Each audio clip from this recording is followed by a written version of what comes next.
o físico tem a ver, por exemplo, né, na minha cabeça, o meu espírito habita o meu corpo. Sim. Né? Eu nunca fui o corpo, eu sou o espírito. Certo. E eu tenho que cuidar dessa casa. É a morada dele aqui. Então eu tenho que cuidar do corpo. Não é cuidar do corpo para ficar sarado, é cuidar para poder abrigar enquanto ele estiver aqui. Tem até um texto no Novo Testamento que diz assim: ninguém odeia o seu próprio corpo. Isso é insano. Exatamente. É bíblico, né? Então eu assim, digo, mulherada, pelo amor de Deus, se levanta do sofá, homem de Deus. Exatamente. Né? Então assim, vamos fazer atividade física para poder recolher o nosso espírito com carinho. É a casa dele. Sim. A mente tem a ver com os pensamentos. Sim.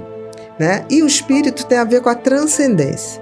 Então, eu coloco que se a gente não tiver uma harmonia entre esses três, não existe felicidade. Por exemplo, o que é o oposto de felicidade? A depressão. Porque o deprimido, ele não vê perspectiva de nada.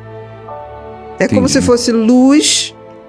Porque, assim, na felicidade, eu me ilumino, independente de qualquer coisa. Sim. Na depressão, o escuro, eu não ilumino nada e nem vejo a possibilidade de luz.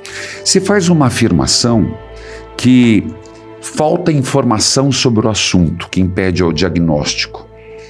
Quais são as informações que você acha? Porque hoje a gente percebe, fala-se de depressão, mas... Bom, primeiro essa pergunta, depois eu venho com a segunda. Eu acho que fala-se muito sobre doenças, mas não fala sobre o ser humano que adoece. Perfeito. Eu acho que a gente está numa segunda onda de informação. A primeira onda foi tirar a depressão da estante. Tá. Então, olha assim, existe uma coisa que você começa a ficar com pensamentos negativos, que você começa a perder a vontade de viver, que você não dorme bem, porque existem mudanças físicas no corpo de uma pessoa com depressão. Por exemplo, tem uma insônia que se chama insônia terminal. O deprimido é aquele que ele deita, ele dorme. Tá. Quando é entre 3 e 4 horas da manhã, ele acorda como se alguém estivesse acordando. Por quê? Porque é justamente o metabolismo da serotonina, que é uma substância do corpo envolvida no processo de depressão. Tá. Então você acorda ali. O ansioso é o contrário. Ele deita e fica pra lá e pra cá. Entendi. Depois que ele dorme super bem. Então, assim, muda o corpo, muda a maneira de alimentação, muda a maneira de acordar. Você tem alterações na polissonografia, no estudo do sono. Um deprimido, ele não faz o sono profundo. Sim. Então ele pode passar tempo que ele está deprimido, ele pode não sonhar.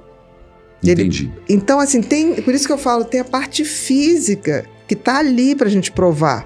Não é uma questão assim, eu acho. Não é acho. Eu vou lá e vejo o que está alterado. Pode alterar seus hormônios, pode alterar tudo. Então, no pensamento também altera, porque um deprimido ele não consegue pensar positivo. Você pode dizer, não, vai lá, vai... Não adianta. Você pode, como padre, chegar, vai que eu tô te dando, não, Deus, confia. Ele não confia nele, não confia. Mas isso tem a ver com genética, tem a ver com... Genética?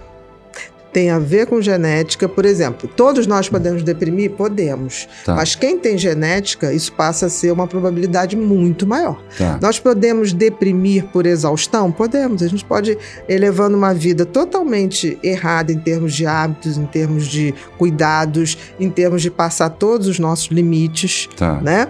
E a gente pode deprimir, mas seria uma depressão por exaustão. Tá. Agora, a depressão, quando você tem a genética...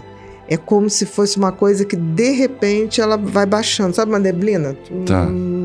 Por exemplo, outra coisa que a gente não basta informar, a gente tem que saber as pessoas se perceberem. Eu sempre falo para meus pacientes, você sempre, quando for deprimir, você vai sentir alguma coisa que vai ser o gatilho, que vai começar a mudar. Porque quando ele deprime, ele já começou a deprimir há um tempão.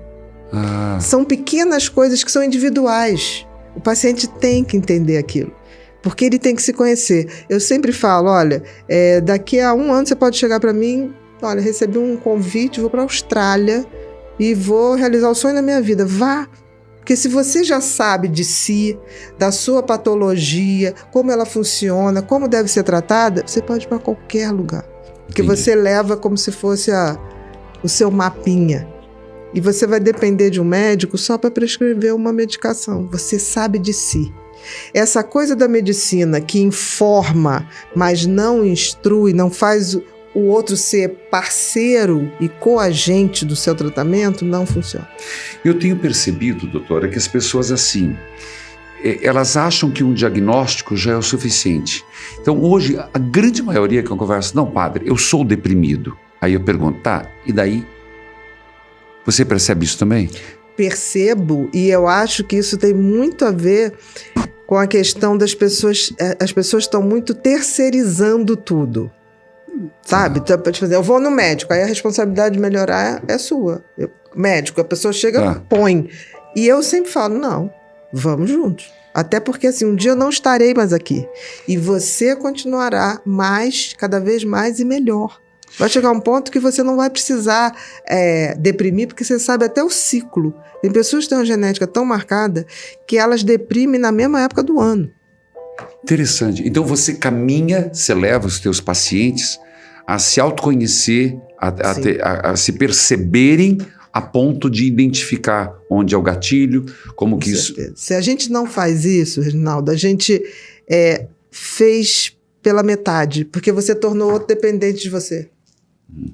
Não vai. Entendi. Aí dá margem a essa coisa de você começar a acreditar que tem alguém que vai resolver seus problemas. Que tem alguém que... Aí você deve ver muito isso, eu vejo também. Eu recebo muito pacientes, agora não, mas assim, recebi durante muitos anos pacientes que já tinham ido no Pai de Santo, no Guru, no coach, não sei aonde, não sei o que. Eu falei, mas... Por que você não pensou em você ser coagente? Não, mas me prometeu realmente em 15 dias. Eu falei, em 15 dias você muda, né? Eu quero ver mudar mesmo. Isso não tem jeito, é relação, é autoconhecimento, é conhecimento, é a única mudança que existe. Não existe a mágica, não existe. Gente, se você pensar que Jesus veio para cá e mesmo sendo filho de quem era, passou por tudo, por que nós não vamos passar? E eu sempre digo, a vida é uma faculdade. A vida não descomplica. Ela nos desafia. Verdade. Então a gente tem que estar preparado. Porque eu não vou ter sempre alguém que vai chegar para mim, faça isso. Não vai funcionar. Eu tenho uma curiosidade sobre... Você falou sobre a depressão pós-parto, você falou sobre a adolescência. Uhum. E eu nunca tinha pensado, existe uma particularidade sobre a depressão na terceira idade?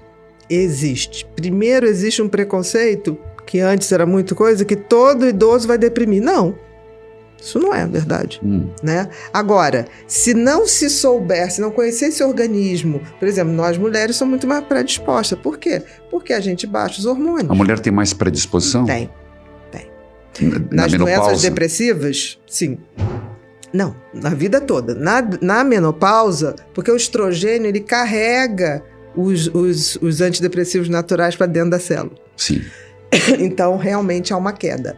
Um grande desafio, por exemplo, que eu tive, as mulheres em menopausa que tiveram câncer de mama, que não podiam repor hormônios. E aí foi uma época que eu parei, meu Deus, dizer para essa pessoa, não tenho nada a fazer, eu não consigo. Entendi. Definitivamente eu não consigo. E aí foi que a gente descobriu a estimulação magnética transcraniana, que é uma técnica. Nunca ouvi falar, tem que ser honesto. É uma... Então, só recapitulando, casos de mulheres que não podiam fazer reposição por causa do câncer. Ou por causa de risco, tem uma genética para câncer. Certo. Elas têm uma grande probabilidade de deprimir. E aí veio... Aí porque aí não tem como, né? Você dá o antidepressivo, mas o antidepressivo precisa do estrogênio para poder entrar na célula. Então, essas mulheres me fizeram buscar a tal da estimulação magnética transcraniana. Nossa, olha aí. Que é um aparelho, porque assim, o cérebro como um todo, ele tem um campo eletromagnético grande. Por quê? Porque tudo no cérebro é eletricidade. Certo. Tudo. Então, produz um campo magnético. O campo magnético faz com que eu saiba onde está a energia. Sim. Através de um exame chamado neuroimagem, eu sei exatamente qual é a área que está mais funcionante e a que está menos. Na depressão, a gente tende a diminuir muito o funcionamento desta área aqui. frontal e aqui parietal. Tá. Aqui me dá essa falta de força e aqui me dá os pensamentos negativos.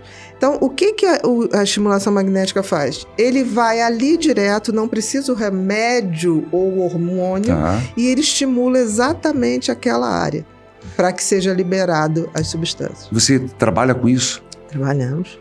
Nossa, então você vai na psiquiatria, mas você está munida de... Mas temos que estar.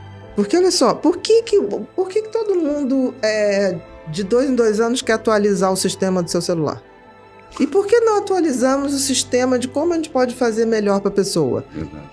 Eu me boto na posição das pessoas. Um dia sou eu que vou precisar. Eu espero que alguém pense em falar assim, não tenho nada para falar. E se eu não tenho nada para falar, eu vou procurar alguém que tem alguma coisa para falar. Uma outra coisa que eu acho que a gente tem que ter essa humildade é, se eu não dou conta ou não sei o que fazer com aquele paciente, vamos procurar quem saiba.